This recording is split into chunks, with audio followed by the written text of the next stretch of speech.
Igreja Presbiteriana do Brasil. Secretaria Executiva Supremo Concílio, 2022. 24 a 31 de julho de 2022, Cuiabá, Mato Grosso.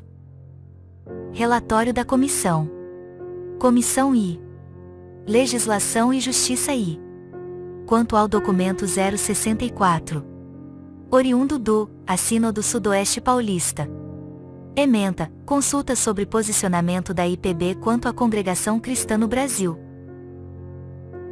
Considerando 1. A data de fundação da Congregação Cristã do Brasil, CCB, em julho de 1910, sem ligações com projetos missionários internacionais, e o fato da CCB não se reconhecer oficialmente como uma denominação pentecostal, mesmo que marcada pela presença em seus raros documentos, da glossolalia como evidência do recebimento do Espírito Santo, e portanto, pertinente à consulta sobre o posicionamento da IPB sobre a CCB. 2. A forte presença da CCB no estado de São Paulo, e em outros lugares do Brasil, bem como na América Latina, Estados Unidos, Europa, Ásia e África. 3. Que a CCB afirma em seu site oficial que não faz qualquer tipo de propaganda de sua doutrina, nem se utiliza de qualquer meio de divulgação pública de seus princípios de fé. Quem tiver interesse espiritual de conhecer sua doutrina deverá frequentar seus cultos em qualquer de suas igrejas, o que gera certa dificuldade para levantamento de dados. 4. Que o modelo implementado pelo seu fundador, Louis Francisco, busca ser seguido ainda hoje, entretanto, passou por inegáveis e importantes modificações, a exemplo do próprio Estatuto, maiormente nos pontos de doutrina, essencialmente na compreensão e aceitação da Bíblia, ponto que sofreu a seguinte modificação. Em 1980 dizia 1. Nós cremos na inteira Bíblia e aceitamo-la como infalível palavra de Deus, inspirada pelo Espírito Santo. A palavra de Deus é a única e perfeita guia da nossa fé e conduta, e a ela nada se pode acrescentar ou dela diminuir. É, também, o poder de Deus para a salvação de todo aquele que crê.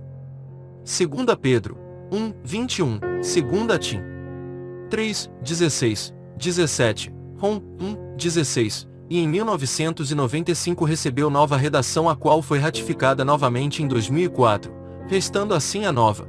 E nós cremos na inteira Bíblia Sagrada e aceitamo-la como contendo a infalível palavra de Deus, inspirada pelo Espírito Santo. A palavra de Deus é a única e perfeita guia da nossa fé e conduta, e a ela nada se pode acrescentar ou dela diminuir. É, também, o poder de Deus para a salvação de todo aquele que crê.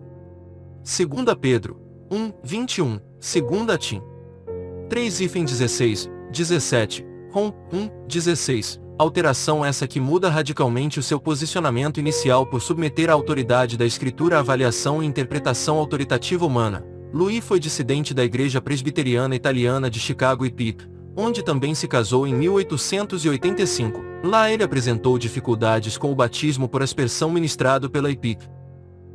5. Que a postura de Francisco relativa ao batismo fez com que ele e um grupo de pessoas saíssem da IPIC, a partir daí, tivessem contato com o movimento pentecostal nos Estados Unidos, apagando-se a glossolalia como forma de identificar o recebimento da bênção do Espírito Santo na vida do crente.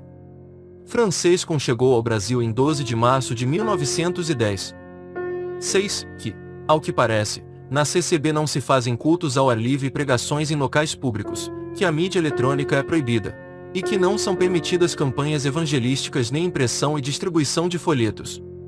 7. Que há testemunhos espontâneos por meio dos membros, e que a pregação não é preparada com antecedência pois espera-se que seja inspirada pelo Espírito Santo. 8. Que há contradição entre o que ensina o artigo 19 do Estatuto da CCB quando afirma que a denominação é constituída por uma comunidade que aceita toda a Bíblia Sagrada, na qual está contida a infalível palavra de Deus, estando devotada a Jesus Cristo, autor e consumador da fé, fundada na doutrina apostólica, mesmo afirmando em seus pontos de doutrina, que nós cremos na inteira Bíblia Sagrada e aceitamo-la como contendo a infalível palavra de Deus, inspirada pelo Espírito Santo.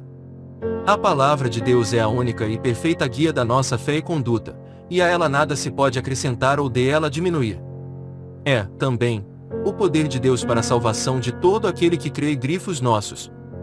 Essas afirmações conflitantes interpretadas à luz das decisões exaradas em seus tópicos de ensinamento, em diversas assembleias anuais demonstram, no mínimo, a consideração quanto à precedência da interpretação humana sobre a própria palavra revelada. Assim, a Bíblia não deve ser estudada, como ensinado, por exemplo, nos tópicos 36ª Assembleia de 05 a 09 de abril de 1971, 46. Não devemos pregar contra o estudo. Há servos que interpretam como uma proibição de estudo a parte da palavra que diz: e o muito estudar enfado é da carne. Não é proibido estudar. Nesta reunião é dado esclarecimento a todos. O que não podemos fazer é estudar a palavra de Deus. Quanto ao estudar para ampliar os conhecimentos na parte material, em nossa profissão ou outras atividades, é coisa boa e proveitosa. Quem tem oportunidade de estudar, deve aproveitá-la. Atualmente, com o grande desenvolvimento de nossa nação, o estudo tornou-se indispensável, tanto para a obtenção de colocações como para mantê-las e conservá-las. Portanto, que ninguém pregue contra o estudo. Deixemos a nossa mocidade e a irmandade em geral livre nesta parte. Mesmo que o irmão que estuda seja músico e falte nos cultos os dias da semana, não o impeçamos de estudar. O que temos a fazer é aconselhá-lo a guardar-se no temor de Deus, não perdendo os cultos em dias em que não há aula. Quanto ao estudo de advocacia, não é conveniente para os irmãos do ministério, e uma vez interpretada a mercê do que prega, não pode ser questionada tópicos de ensinamentos, reuniões de 1948, aos crentes. A palavra de Deus ensinada à sua igreja não é para ser discutida, porém obedecida. Só assim se honra ao Senhor. Assim sendo, temos por clara a admissão de outra fonte de autoridade que não a palavra de Deus e que, por conseguinte, a ela sobrepuja. 9. Que as afirmações cristológicas nos pontos de doutrina da CCB podem inicialmente aparentar não conter heresias doutrinárias, mas que, no estatuto da CCB, há uma informação relativa ao batismo, que é muito estranha, a saber, que a CCB batiza seus membros, em nome de Jesus, e em nome do Pai, do Filho e do Espírito Santo. Desta forma, Jesus não seria o Filho. Esta afirmação herética tem como justificativa uma suposta revelação particular dada ao próprio Francisco, relatada em seu testemunho registrado, nestes termos: no princípio do ano de 1894, encontrando-me em Cincinnati, Ohio, em serviço material, aconteceu que, estando numa noite de joelhos em meu quarto lendo o capítulo 2 da carta aos Colossenses, ao chegar no verso 12 ouvi uma voz que me repetiu 2 vezes: tu não obedeceste a este meu mandamento. Então respondi: Senhor, jamais alguém me falou neste assunto. Em 1 de janeiro de 1895, casei-me com Rosina Balzano Salva também em nosso meio em princípio de 1892. Como membro da administração da referida igreja, falei do batismo determinado nas Escrituras e como o Senhor me ordenou obedecê-lo. Todos se manifestaram contra mim, inclusive o pastor, ao qual eu tinha manifestado por carta que o Senhor me havia falado. No ano de 1898, o Senhor salvou o irmão Giuseppe Beretta por meio dos metodistas livres americanos, o qual após algum tempo, uniu-se conosco, presbiterianos italianos. Falei-lhe também muitas vezes, do citado batismo, mas no momento não lhe era dado compreender. Em princípio de setembro de 1903 nos encontramos em Eugene, ILL, no local onde eu e o irmão G. Marin estávamos executando um trabalho. Lhe falei novamente em presença deste, da necessidade de obedecer ao mandamento do nosso Senhor.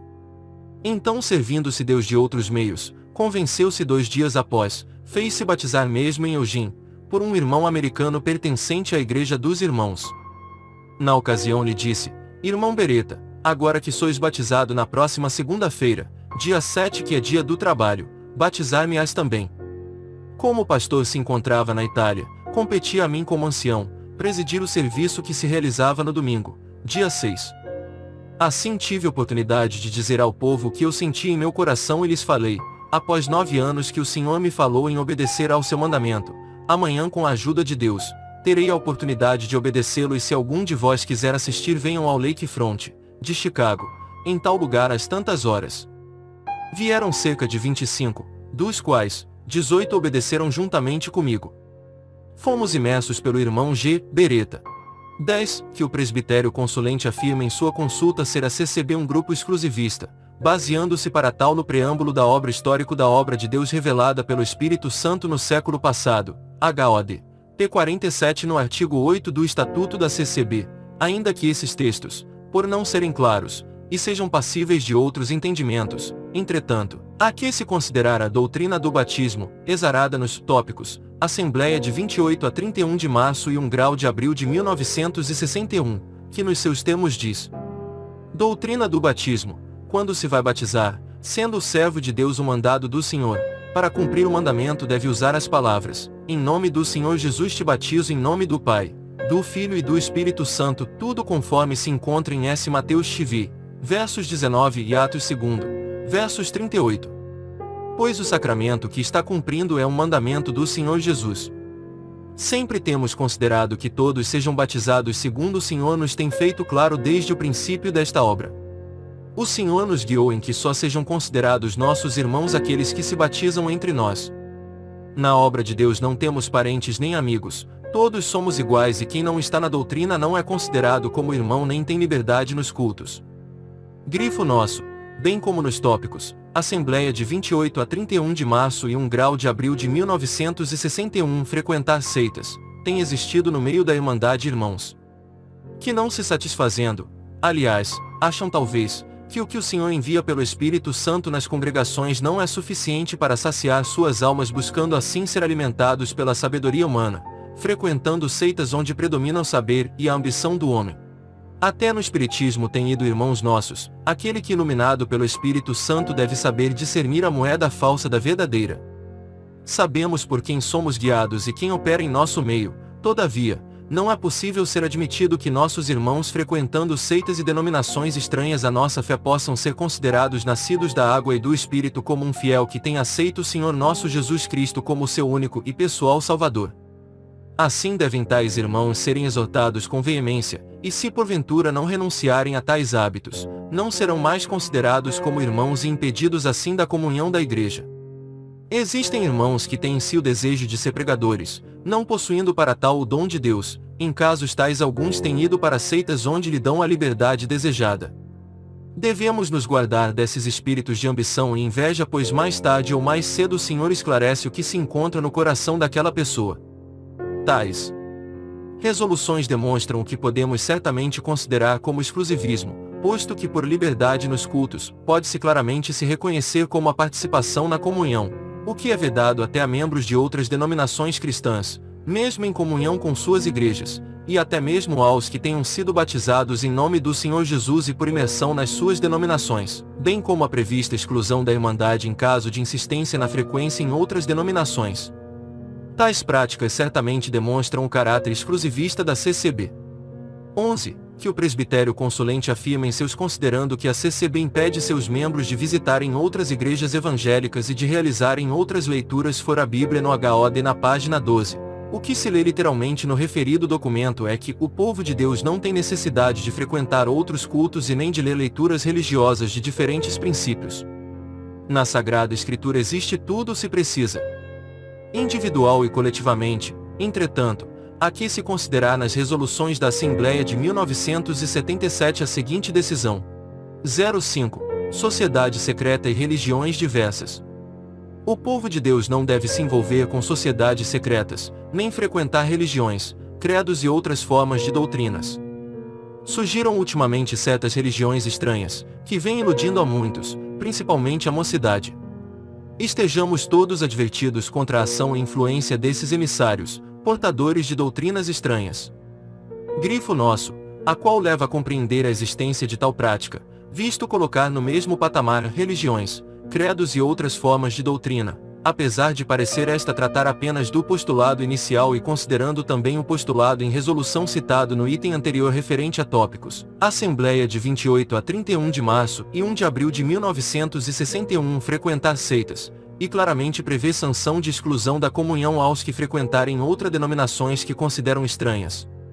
12. Que em seu site oficial ACBB, em seus tópicos, presta esclarecimentos sobre seitas e sectários nos seguintes termos: não é correto denominar as igrejas evangélicas de seitas. Essa palavra, neste particular, designa sistema religioso divergente de religião dominante. Há irmãos membros de igrejas evangélicas, que vivenciam a graça assim como nós, creem em nosso Senhor Jesus e buscam a salvação na obra redentora de Cristo. De igual modo, jamais devemos cognominar de seitários Qualquer cristão, até porque essa palavra não consta do dicionário, o que aparentemente vai de encontro à afirmação de que a CCB é excludente e propaga a salvação somente entre seus muros. Entretanto, é necessário esclarecer que tal posicionamento, corrigindo a posição exclusivista vigente até então, é resultante de resolução recente da Reunião Geral Anual de Ensinamentos, 86ª Assembleia, 2022, Resumo de Ensinamentos São Paulo, 14 a 17 de abril de 2022, a qual dizem seus termos: a graça de Deus, salvação do homem.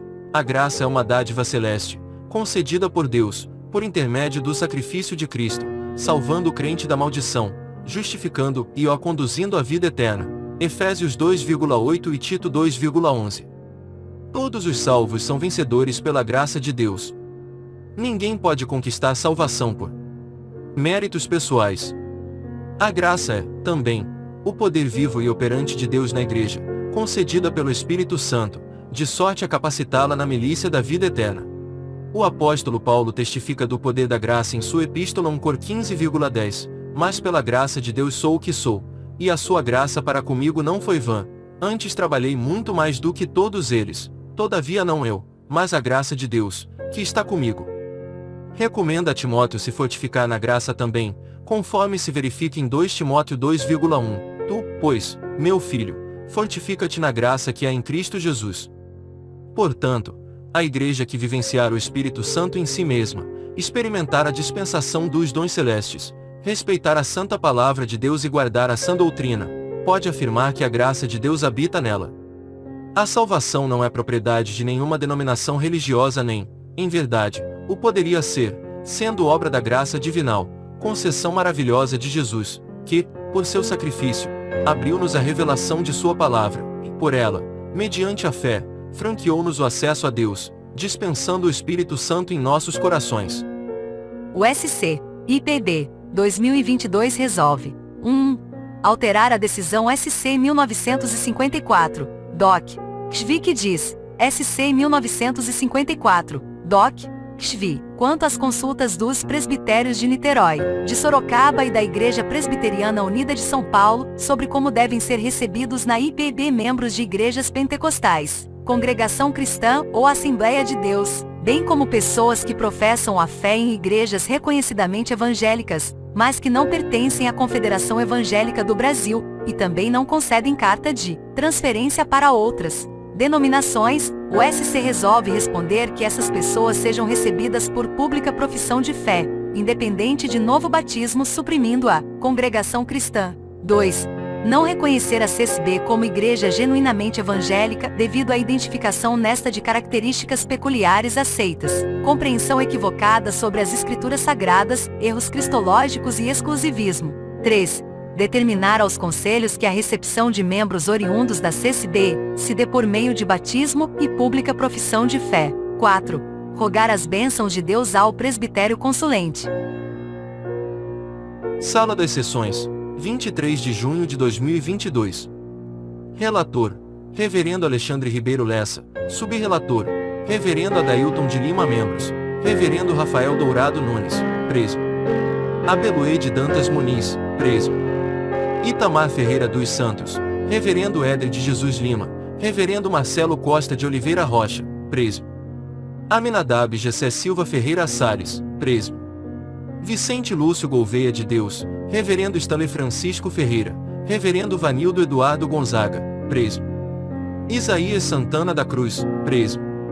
Uziel Querendo de Oliveira, Reverendo Elton Santos Amaral, Reverendo Wesley Oliveira Guimarães, presb. Damião Cardoso Bezerra, presb. Maurício Rocha Santos, Reverendo Júlio César da Silva Santos, Reverendo Marcelo Crispim, presb. De Assis Bonfim Macedo, presb. Orley Magalhães de Oliveira, presb. Alaedil Leão Dourado, presb. Edinaldo Nascimento de Oliveira, Reverendo Eleonai Ferreira Pinto Bandeira, Reverendo Genison Augusto Santos, presb. José Cláudio Lopes Viana, Reverendo Josenildo Santos Félix, presb. Josimar Alves Rodrigues. Igreja Presbiteriana do Brasil, Secretaria Executiva Supremo Concílio, 2022. 24 a 31 de julho de 2022, Cuiabá, Mato Grosso.